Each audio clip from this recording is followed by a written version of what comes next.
رب العالمین والصلاة والسلام علی سید الانبیاء والمرسلین اما بعد فاعوذ باللہ من الشیطان الرجیم بسم اللہ الرحمن الرحیم محمد رسول اللہ صدق اللہ العظیم تاجدار رسالت شہنشاہ ماہ نبوت حضور اکرم نور مجسم شاہ بنی آدم صلی اللہ تعالیٰ علیہ وسلم کے لخت جگر حضرت سیدنا امام حسن مجتبی رضی اللہ تعالیٰ عنہ کا آج شہادت کا دن ہے۔ آج 28 صفر المظفر ہے۔ آج ہی کے دن حضرت سیدنا امام حسن مجتبی رضی اللہ تعالیٰ عنہ کی شہادت واقع ہوئی۔ آپ کو زہر دیا گیا اور زہر کی وجہ سے آپ جام شہادت نوش کر گئے اور جنت البقیع میں آپ کا مزار پر انوار ہے۔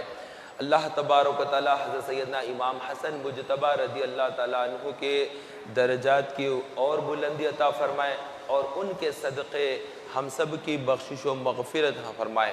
ہم ان کے غلام ہیں، وہ ہمارے آقا ہیں، رسول اکرم صلی اللہ تعالیٰ علیہ وسلم کے شہزادے ہیں، اور رسول اکرم صلی اللہ تعالیٰ علیہ وسلم نے جنہیں اپنے گود میں لیا، جنہیں اپنے کندھوں پر بٹھایا، جنہیں بہت زیادہ پیار کیا، وہ ذات حضرت سیدنا امام حسن بن علی رضی اللہ تعالیٰ عنہ کی ہے۔ اللہ رب العزت ہمیں ان کی بارگاہ کی حاضری نصیب فرمائے، جنت البقیع جانا نصیب فرمائے اور مدینہ منورہ کی باشوق بادب حاضری نصیب فرمائے۔ سفر کا مہینہ اختتام پر ہے، اس کے ساتھ ہی ربیع الاول کا مہینہ شروع ہوگا۔ ربیع کہتے ہیں بہار کو، اول کہتے ہیں پہلی کو، تو ربیع الاول سے مراد یہی ہے کہ جو پہلی بہار ہے، جو تازگی ہے، بہار ہے، وہ ربیع الاول ہے، جس میں نبی اکرم صلی اللہ تعالیٰ علیہ وسلم کو اللہ تبارک و تعالیٰ نے دنیا میں جلوگر کیا۔ وہ مہینہ، مبارک مہینہ، وہ ربیع الاول ہے۔ اللہ تبارک و تعالیٰ چاہتا تو اپنے حبیب صلی اللہ علیہ وسلم کو ماہ رمضان میں دنیا میں جلوگر فرماتا، لیکن اللہ تبارک و تعالیٰ نے اس مہینے کا انتخاب کیا کہ کوئی یہ نہ کہے کہ رمضان کی وجہ سے رسول اکرم صلی اللہ علیہ وسلم کو شان اور عظمت حاصل ہوئی ہے، بلکہ سب کو رمضان ہو یا پھر عید ہو یا جمعہ ہو یا جتنے اسلام کے شعار، ان تمام کو عزت اور اکرام ملا ہے تو وہ رسول اکرم صلی اللہ علیہ وسلم کی ذات مقدسہ کے صدقے میں ملا ہے۔ تو نبی پاک صلی اللہ علیہ وسلم کو اللہ تبارک و تعالیٰ نے اپنا محبوب کیا اور انہیں دنیا میں جلوگر فرمایا، تو وہ ماہ ربیع الاول ہے۔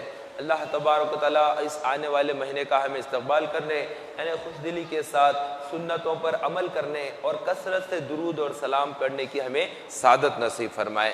یہ وہ مہینہ آ رہا ہے جس میں ہمیں درودوں کی کثرت کرنی چاہیے، اس میں کچھ اضافہ کرنا چاہیے۔ نبی مکرم صلی اللہ علیہ وسلم نے ارشاد فرمایا کہ جو بندہ مجھ پر 1 مرتبہ درود پڑھتا ہے، اللہ تعالیٰ اس پر 10 رحمتیں نازل فرماتا ہے۔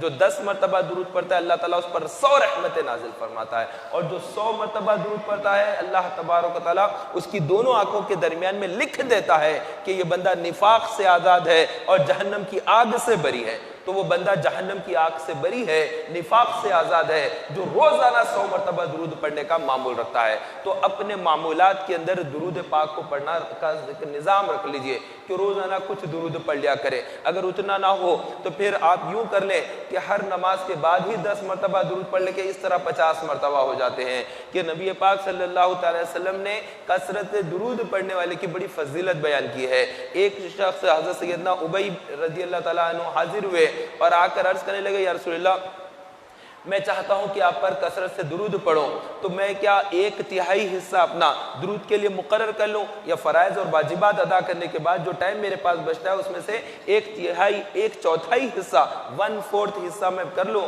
تو آپ نے فرمایا کہ کر لو، اگر اس میں اضافہ کر لو تو تمہارے لیے بہتر ہے۔ انہوں نے عرض کیا کہ کیا میں 1/3 کر لوں؟ تو فرمایا کہ اچھا ہے، لیکن اس میں اور اضافہ کر لو تو تمہارے لیے بہتر ہے۔ تو انہوں نے عرض کیا کہ یا رسول اللہ، کیا فرائض اور واجبات ادا کرنے کے بعد جو بھی ذکر و اذکار ہوتا ہے کیا میں صرف درود ہی کا ورد کروں؟ تو ارشاد فرمایا کہ اگر تو ایسا کرے گا تو اللہ تبارک و تعالیٰ تیرے بغیر مانگے تیری دعاؤں کو قبول فرمائے گا۔ وہ حاجت روا ہے، وہ مددگار ہے، وہ اللہ ہے، وہ جانتا ہے دل میں کس کے کیا ہے، وہ خوب جانتا ہے کس کو کس چیز کی حاجت ہے، کس چیز میں کون تڑپتا ہے۔ وہ تمام دعاؤں کو جاننے والا، تمام ارمانوں کو جاننے والا ہے، دل کے قطرات سے آگاہ ہے ہمارا اللہ۔ وہ اللہ ہے ہر چیز کو جاننے والا. تو وہ اللہ رب العزت جب مہربان ہو جائے، جب اس کے حبیب صلی اللہ علیہ وسلم پر درود پڑھے تو اس درود کے صدقے وہ دیگر دعاؤں کو بھی قبول فرماتا ہے. حضرت سیدنا فاروق اعظم رضی اللہ عنہ امیر المومنین ہے، خلیفۃ المسلمین ہے، بیان کرتے ہیں کہ اللہ تبارک و تعالیٰ اس دعا کو قبول فرماتا ہے جس کے آگے پیچھے درود ہوتا ہے، اور جس کے آگے پیچھے درود نہیں ہوتا ہے وہ دعا معلق رہ جاتی ہے، یعنی اوپر کو نہیں جاتی. ایک مرتبہ رسول اکرم صلی اللہ علیہ وسلم مسجد نبوی شریف میں جلوہ فرمائے. ایک شخص آیا، آ کر نماز پڑھا، نماز پڑھنے کے بعد سلام پھیرا اور فوری سے دعا کرنے لگا. تو رسول اکرم صلی اللہ علیہ وسلم نے ارشاد فرمایا، اے نمازی تو نے بڑی جلدی کر دی، تو نے دعا کرنے میں بڑی جلدی کر دی. اتنے میں ایک صحابی آئے، آ کر انہوں نے نماز پڑھی. نماز پڑھنے کے بعد انہوں نے سلام پھیرا، سلام پھیر کر انہوں نے اللہ کا ذکر کیا.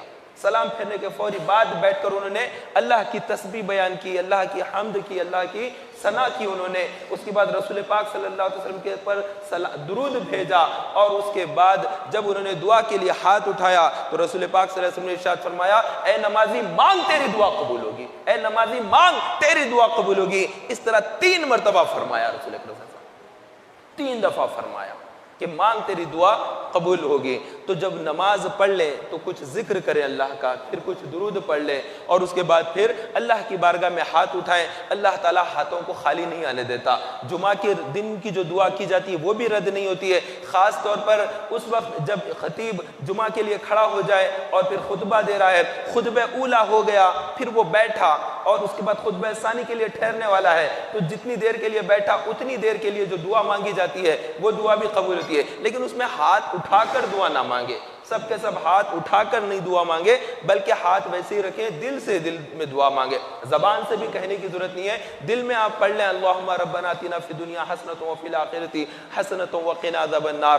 یا اللہ تعالیٰ سے جو بھی مراد ہے، جو بھی اپنی طلب ہے اس کو مانگ لے تو انشاءاللہ تبارک و تعالیٰ بارگاہ الہی میں مقبول ہوگی. تو دعائیں مقبول ہوتی ہے اور درود پاک کی وجہ سے خاص طور پر مقبول ہوتی ہے. ایک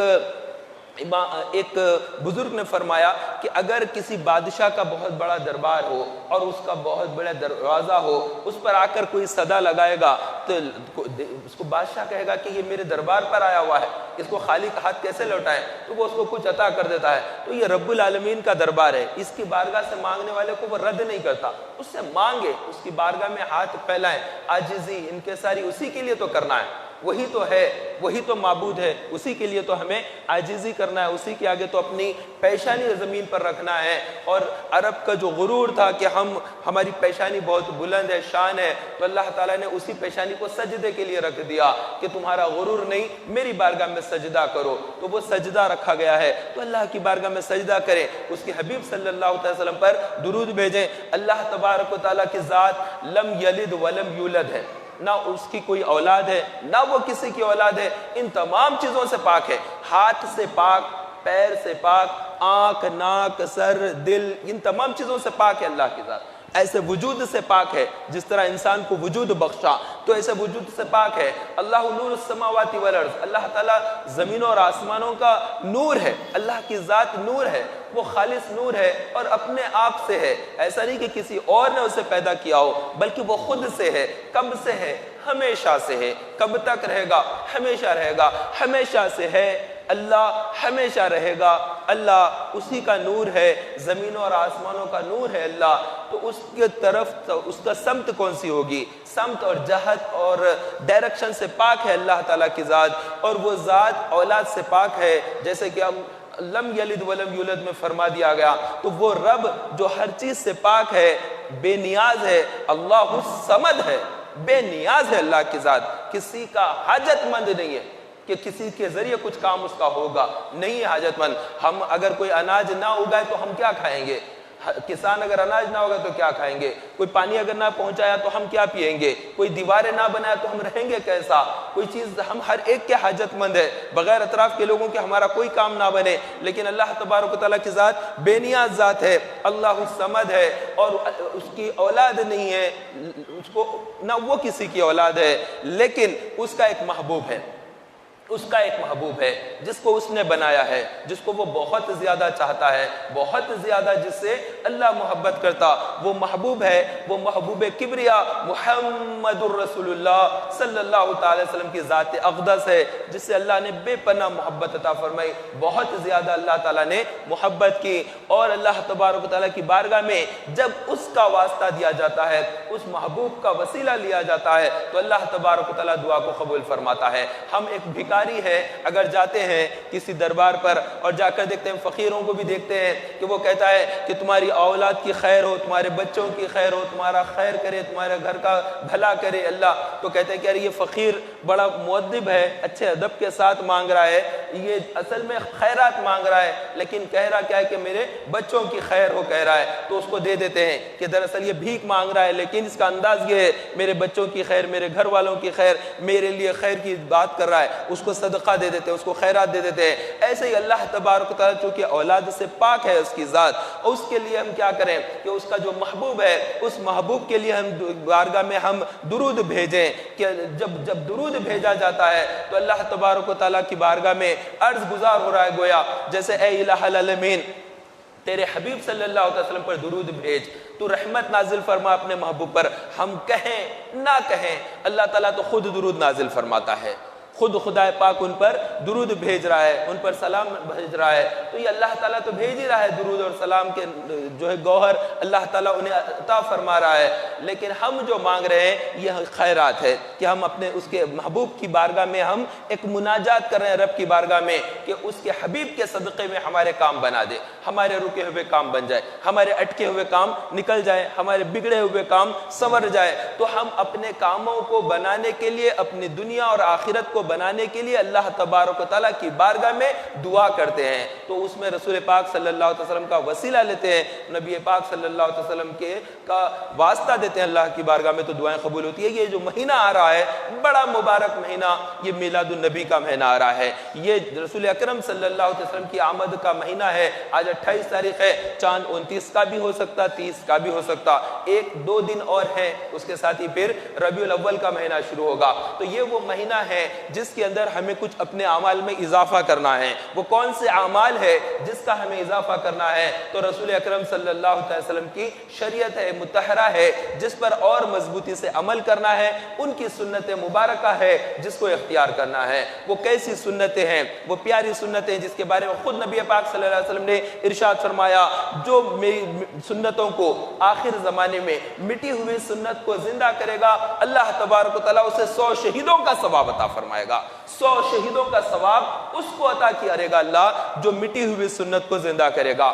اب کتنی سنتیں متروک ہو گئی، کتنی سنتوں کو ترک کر دیا لوگوں نے، چھوڑ دیا لوگوں نے، بالکل اب اس کا طرف توجہ ہی نہیں رہی۔ ایک شریعت پر عمل کرتے، کوئی سنت کو چھوڑتے نہیں تھے، بلکہ عاشق سنت ہوا کرتے تھے مسلمان، اور صحابہ کرام کے اندر ایسا جذبہ ہوتا تھا کہ وہ ہر عمل میں غور کرتے کہ اس میں سنت کیا ہے، اس میں نبی پاک صلی اللہ علیہ وسلم کا میرا طریقہ کیا ہے، اس طریقے پر مجھے چلنا ہے۔ حضرت سیدنا علی کرم اللہ وجہ الکریم ایک مرتبہ ایک راہ سے گزر رہے ہیں، رسول اکرم صلی اللہ تعالی علیہ وسلم وہاں سے تشریف لے گئے، اور درخت تھے وہاں پر، درخت، اونٹوں پر، گھوڑوں پر قافلہ جا رہا ہے، تو حضور پاک صلی اللہ علیہ وسلم اونچے ہیں، آقا کریم صلی اللہ علیہ وسلم تھوڑا سا جھک کر نبی پاک صلی اللہ علیہ وسلم اس ٹہنی سے اپنے سر مبارک کو تھوڑا سا جھک کر اس جگہ سے گزرے۔ اس کے بعد حضرت سیدنا علی رضی اللہ عنہ پیچھے سوار تھے، آپ بھی تشریف لائے، تو اس وقت آپ نے وہاں پر جھک کر گئے، جبکہ آپ اگر نہ جھک کر جاتے تب بھی ٹہنی نہیں لگتی تھی، کیونکہ ٹہنی زیادہ نیچے نہیں تھی، آپ کو نہیں لگتی تھی، لیکن اس کے باوجود بھی حضرت علی رضی اللہ عنہ بھی جھک کر گئے۔ کسی نے کہا کہ اے علی، آپ اگر جھک کر نہ جاتے تب بھی یہ ٹہنی آپ کو نہ لگتی، تو انہوں نے فرمایا کہ میں نے رسول اکرم صلی اللہ علیہ وسلم کو یہاں پر اس طرح گزرتے دیکھا ہے، بس مجھے اس سنت پر عمل کرنا ہے۔ یہ ہے محبت، یہ ہے رسول پاک صلی اللہ علیہ وسلم سے محبت۔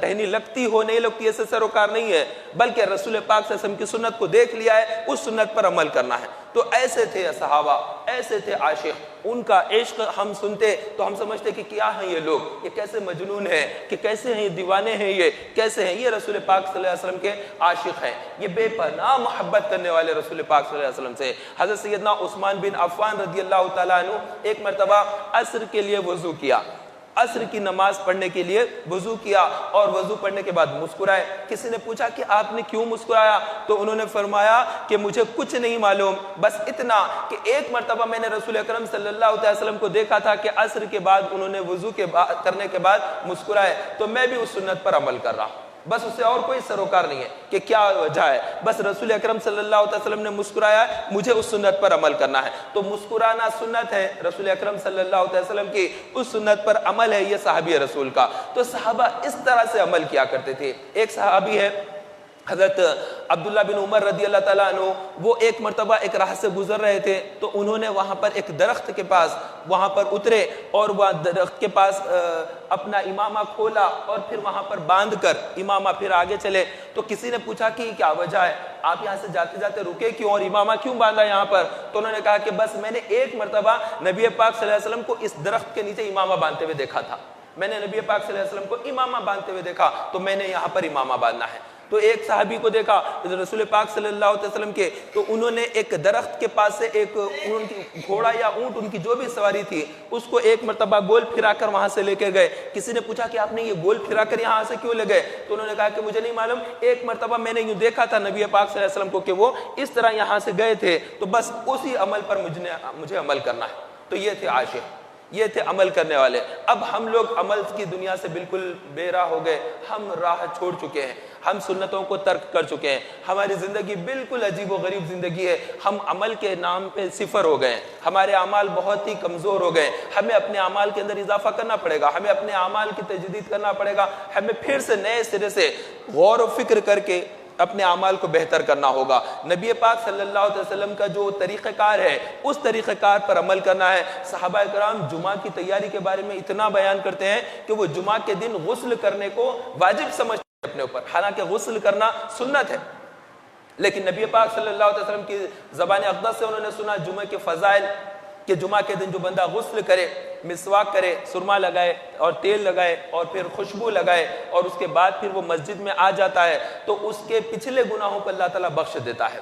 تو اللہ تبارک و تعالیٰ مہربان ہے، غفور الرحیم ہے، تو جو اول وقت میں آ جاتا ہے اور پھر جمعہ کی نماز کے اندر رہتا ہے، تو فرشتے اس کے نام سے ثواب لکھنے کے لیے مسجد کے دروازے پر ٹھہر جاتے ہیں اور ٹھہر کر اس کا ثواب لکھتے ہیں۔ جو اول وقت میں آیا ان تمام لوگوں کے لیے فرشتوں نے اونٹ نہر کرنے کا ثواب لکھ دیتے ہیں۔ اس کے بعد جو تھوڑی دیر کے بعد آتا، اس کو جانور گائے کی طرح اس کو ثواب دیا جاتا ہے کہ اتنا اس نے آنے میں یہ ٹائم پر آ گیا ہے۔ اس کے بعد جو لگاتے ہیں ان کو بکرا اللہ کی راہ میں قربانی دینے کا ثواب عطا کیا جاتا ہے، اور اس کے بعد جو آتے ہیں اس کے لیے مرغی صدقہ کرنے کا ثواب، اس کے بعد جو آخر میں آتے ہیں ان کو انڈا خیرات کرنے کا ثواب، اور اس کے بعد جو لوگ آتے ہیں تو اس سے پہلے جب منبر پر چڑھتا ہے خطیب، جب جمعہ کا خطبہ دینے کے لیے، تو اللہ کا ذکر سننے کے لیے فرشتے اپنے رجسٹر بند کر دیتے ہیں، وہ نام لکھنے کا سلسلہ رک جاتا ہے اور وہ اندر آ کر اللہ کا ذکر میں شامل ہو جاتے ہیں۔ تو فرشتے ذکر الہی کرتے ہیں، ذکر الہی سنتے ہیں،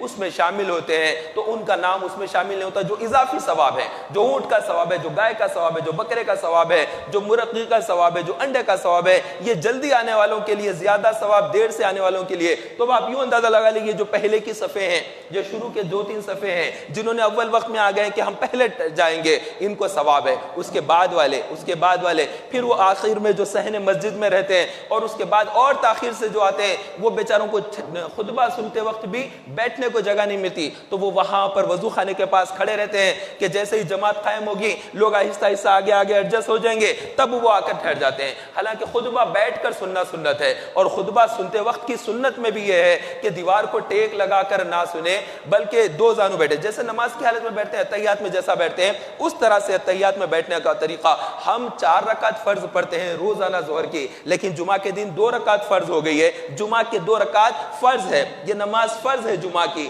جو 2 رکعت پڑھتے ہیں۔ اس کا منکر کافر ہو جائے گا، اس کا انکار کرنے والا دین اسلام سے باہر ہو جائے گا۔ جمعہ کا حکم تو قرآن مجید میں اللہ تبارک و تعالیٰ نے بیان فرمایا ہے، تو اس کے اندر بیٹھنے کا انداز یہ ہو جس طرح اتحیات میں بیٹھتے ہیں، لیکن ہاتھ اس طرح سے باندھ کر بیٹھے، اس طرح سے جو بیٹھ کر ہاتھ باندھ کر پہلا وہ سنتا ہے خطبہ، ابھی تو اردو تقریر ہو رہی ہے، اردو تقریر کے لیے میں نہیں کہہ رہا ہوں، یہ تو اردو میں بیان ہے لوگوں کے سمجھنے کے لیے، بتانے کے لیے، شریعت مطہرہ اور حالات حاضرہ وغیرہ پر، سنتوں پر. لیکن جو بیان ہوتا ہے ختم ہوتا ہے اور پھر عربی میں خطبہ شروع ہوگا، تو اس وقت میں جب پہلا خطبہ اولا ہو تو اس وقت میں اس طرح سے ہاتھ باندھ کر بیٹھیں، لیکن اتحیات میں جیسا بیٹھتے ہیں ویسے ہی بیٹھیں. اور اس کے بعد جب خطبہ ثانی ہوتا ہے، خطیب بیٹھ کر پھر دوبارہ کھڑے ہو جاتا ہے، خطبہ ثانی ہوتا ہے تو اپنے ہاتھ باندھے نہیں بلکہ ان ہاتھوں کو اپنے رانوں کے پاس رکھ لیں، گھٹنوں کے قریب، جس طرح سے اتحیات میں رکھتے ہیں. جب اس طرح سے رکھ دیتے ہیں تو ایک روایت میں ہے کہ اللہ تعالیٰ اس کو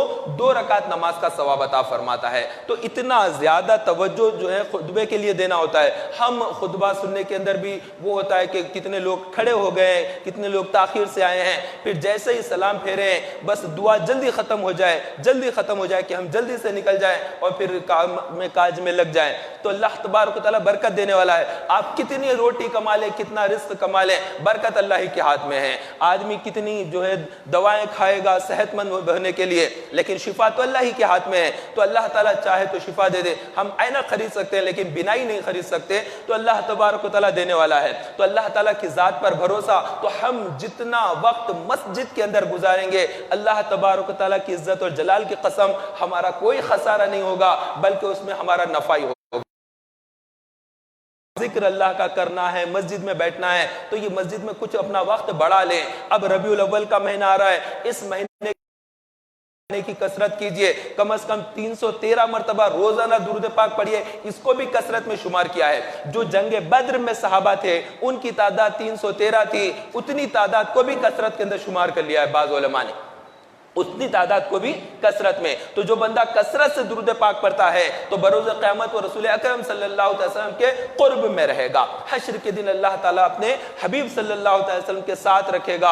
اور نبی پاک صلی اللہ علیہ وسلم نے ارشاد فرمایا، حشر کے دن میں لوگوں کو پہچانوں گا جب وہ میرے حوض پر آئیں گے، پیاسے آئیں گے تو میں ان کو پہچانوں گا. تو صحابہ نے پوچھا کہ رسول اللہ آپ انہیں کیسے پہچانیں گے؟ ارشاد فرمایا، وضو سے ان کو پہچانوں گا. تو ہم جو وضو کرتے ہیں، وضو میں چہرہ دھوتے ہیں، ہاتھ دھوتے ہیں اور پیر دھوتے ہیں، تو سر کا مسح کر رہے ہوتے ہیں، تو یہ جو اعضاء جس پر سے ہم پانی بہاتے ہیں یہ 14ویں کے چاند کی طرح چمک رہے ہوں گے. تو نبی پاک صلی اللہ علیہ وسلم نے ارشاد فرمایا، وضو کے وقت میں جو اعضاء دھوئے جا رہے ہیں وہ چمکتے ہوں گے، اور جس کو جتنا زیادہ چمکانا ہے وہ اتنا زیادہ چمکا لے. یہ حدیث پاک ہے، جس کو جتنا زیادہ چمکانا ہے وہ اتنا زیادہ چمکا لے. اگر آپ اتنا دھو کے صرف کونیوں تک ہاتھ دھوئیں گے تو آپ کے ہاتھ حشر کے دن صرف یہاں تک چمک رہے ہوں گے، حشر کے دن صرف کونیوں کے چمک رہے ہوں گے. اگر نے اچھا وضو کیا اور اوپر بغل کے قریب تک دھویا، ڈنڈوں تک دیکھا، یہ صحابہ کا طریقہ ہے، یہ صحابہ اکرام کا طریقہ ہے. حضرت سیدنا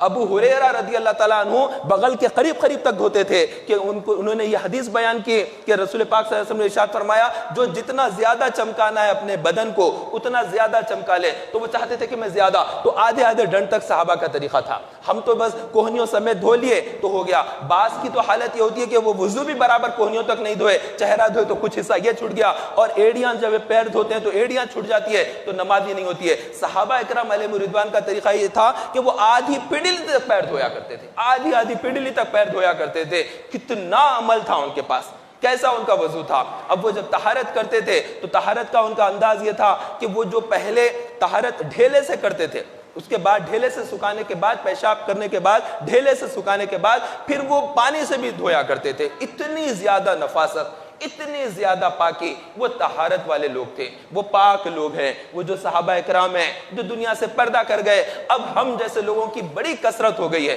لاکھوں کروڑوں اربوں مسلمان ہیں دنیا کے اندر، لیکن عمل ہمارا اتنا کم ہے کہ ہمارا عمل دیکھتے ہیں تو کوئی یہ سنت ہے نہیں ہے، شریعت پر عمل ہے نہیں ہے، کوئی اندازہ ہی نہیں ہوتا، جس کو جو سمجھ میں آیا کر رہا ہے. کتنے ایسے مسلمان ہیں نماز پڑھتے ہیں تو ان کو یہی نہیں معلوم کہ اس نماز کے اندر کون سی چیز فرض ہے، نماز میں کون سی چیز شرط ہے.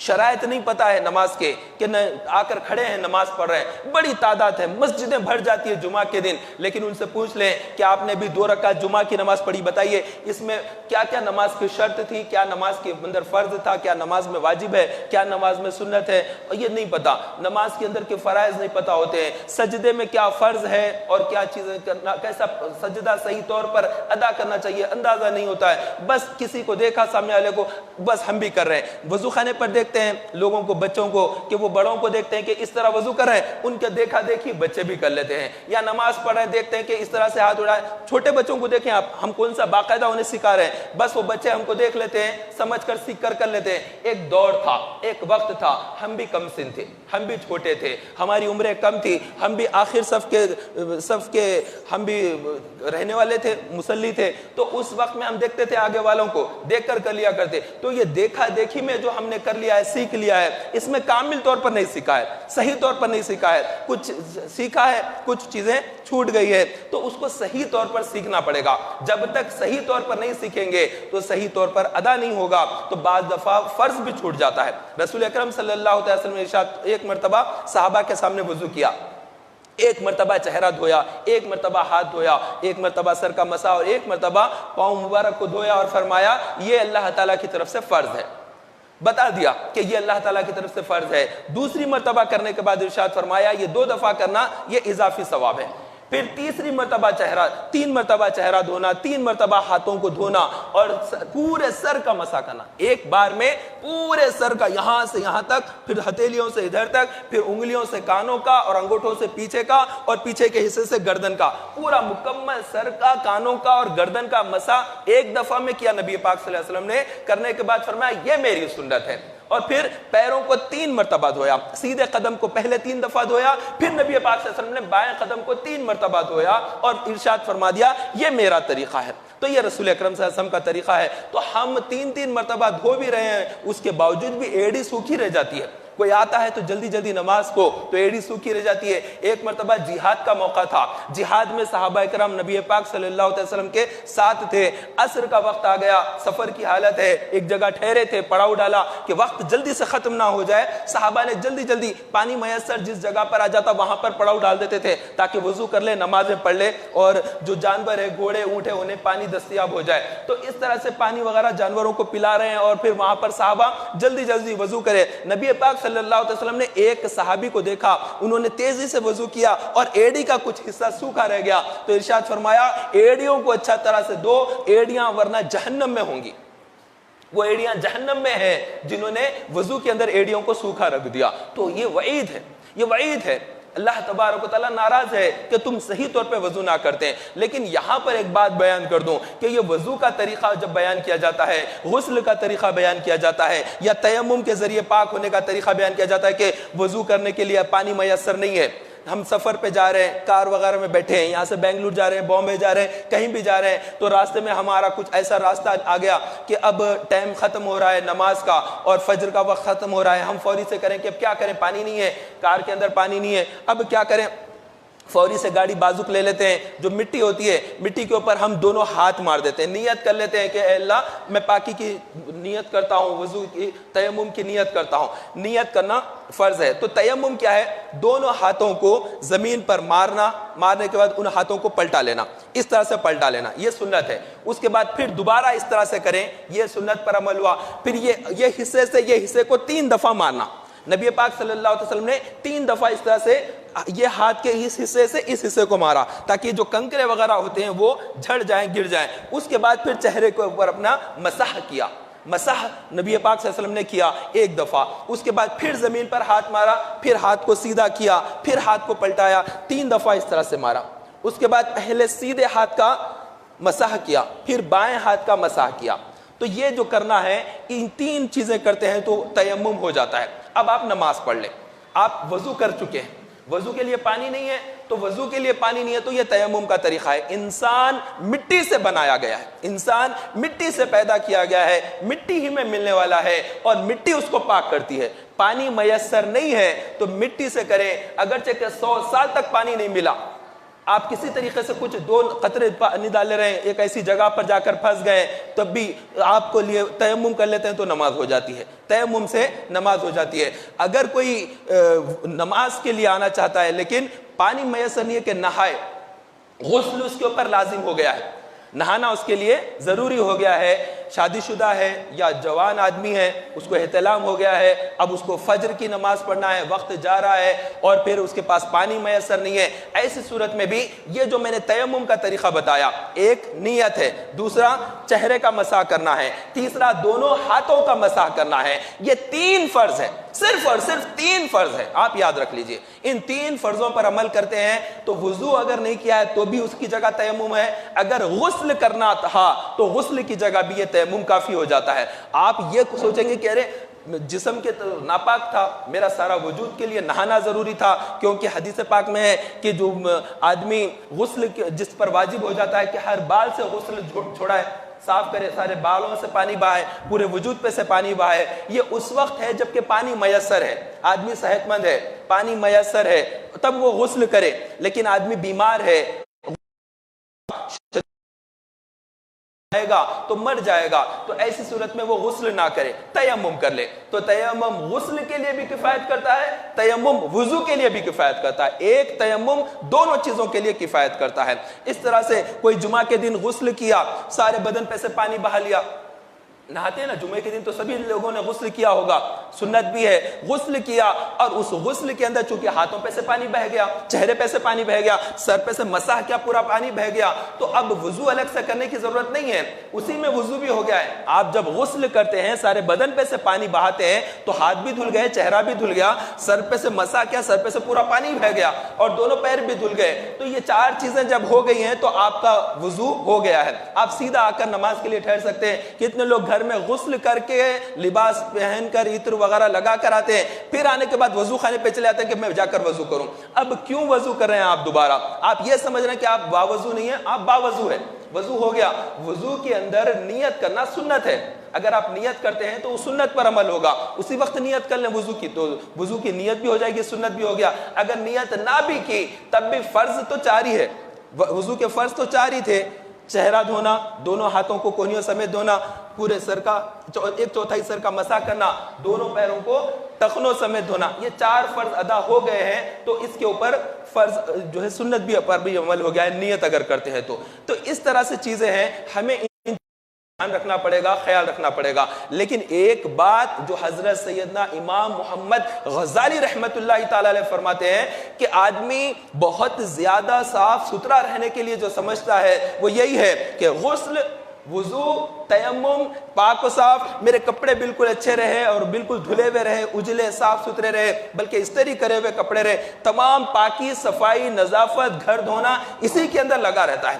حالانکہ یہ سب کچھ نہیں ہے صفائی، اصل صفائی جو ہے، جو اصل صفائی جو اللہ کو مقصود ہے، اللہ کو جو پسند ہے، وہ دل کی صفائی ہے، وہ دل کا تقوی ہے، وہ دل کی صفائی ہے، اور دل کے اندر بغض ہو، کسی مسلمان کی ترقی نہ ہو، جو دل کے اندر جو گندگی ہے کہ وہ مسلمان ترقی نہ کرے، یہ مسلمان آگے نہ بڑھے، اس کی عمارت نہ کھڑی رہے، اس کی دکان نہ بن جائے، اس کا کارخانہ نہ چلے، یہ جو حسد کا لاوا پکڑا ہے، یہ جو دشمنیاں بیٹھے ہوئے دل میں، یہ گندگی سب سے زیادہ ہے، یہ گندگی جہنم میں لے جائے گی۔ آپ اچھی طریقے سے غسل کیجئے، اچھی طریقے سے وضو کیجئے، اچھا تیمم کیجئے، اچھے کپڑے پہنیے، اچھا گھر دھوئیے، وہ سارا دھونا دھلانا، صاف ستھرا پنا، یہ سب ظاہر ہے، اصل پاکی جو ہے وہ دلوں کی پاکی ہے۔ تو دل کے اندر سے حسد سے تکبر نکلنا چاہیے، میں بڑا ہوں وہ چھوٹا ہے، میں اعلیٰ ہوں وہ ادنا ہے، میں عرفہ ہوں وہ کمتر ہے، میں سب سے بلند، میں ایک بار بول دیا بس بول دیا،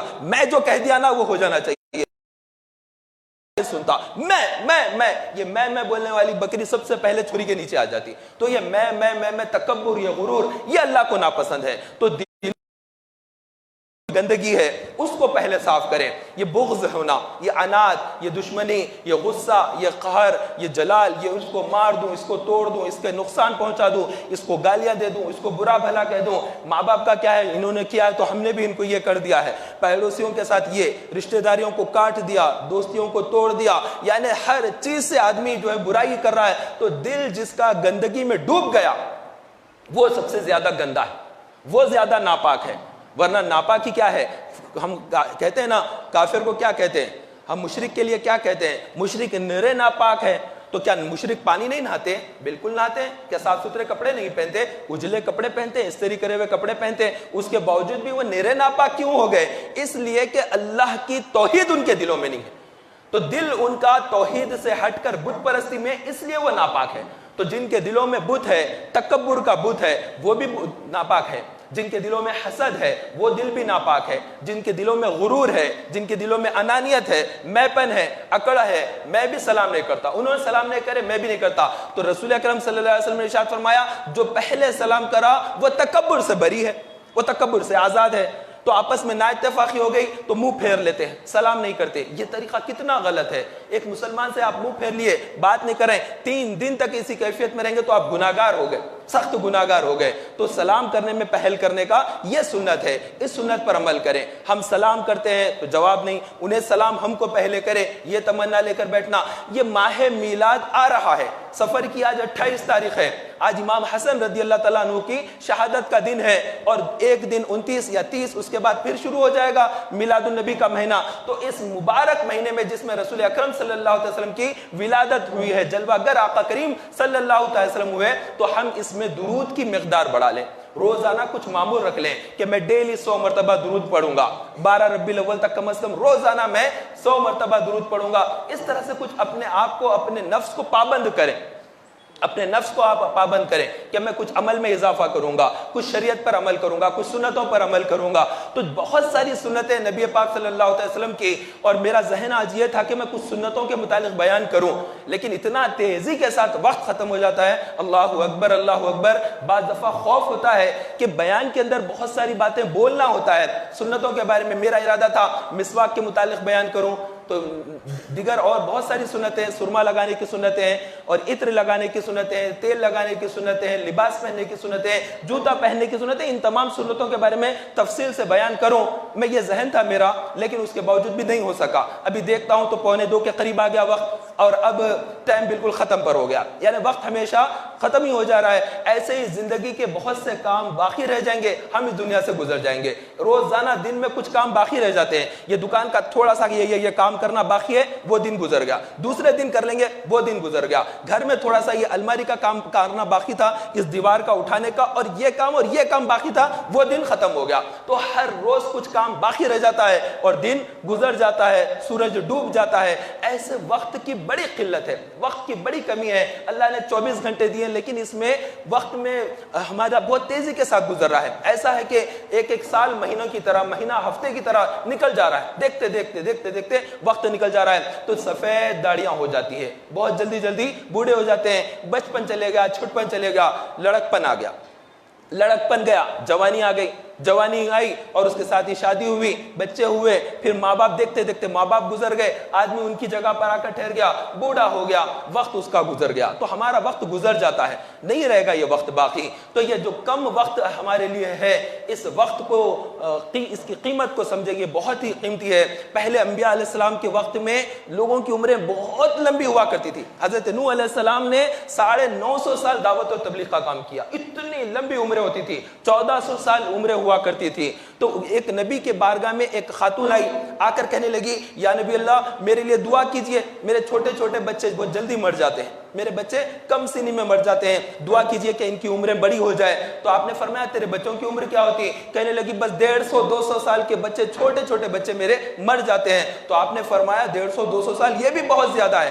نبی آخر الزمان علیہ السلام کی جو امت ہوگی ان کی عمریں 60-70 سال ہوگی. تو بس وہ عورت حیران ہو گئی اور کہنے لگی صرف 60-70 سال ان کی عمر ہوگی، پورے لوگوں کی اتنی عمر ہوگی صرف؟ تو فرمایا ہاں. تو کہنے لگی اگر میں آخری نبی کی امت میں ہوتی تو رہنے کے لیے گھر نہ بناتی، ایک سجدہ کرتی اور ساری عمر تمام کر دیتی. اتنے کم وقت کے لیے کیا گھر بناؤ، کیا رہنے کے لیے کچھ کام کرو، کچھ بھی ضرورت ہی کیا ہے؟ 60-70 سال اتنی چھوٹی عمر، سجدہ کر کے ختم کر لیتی اور چلے جاتی جنت میں. وہ اس طرح سے اس کی سوچ تھی.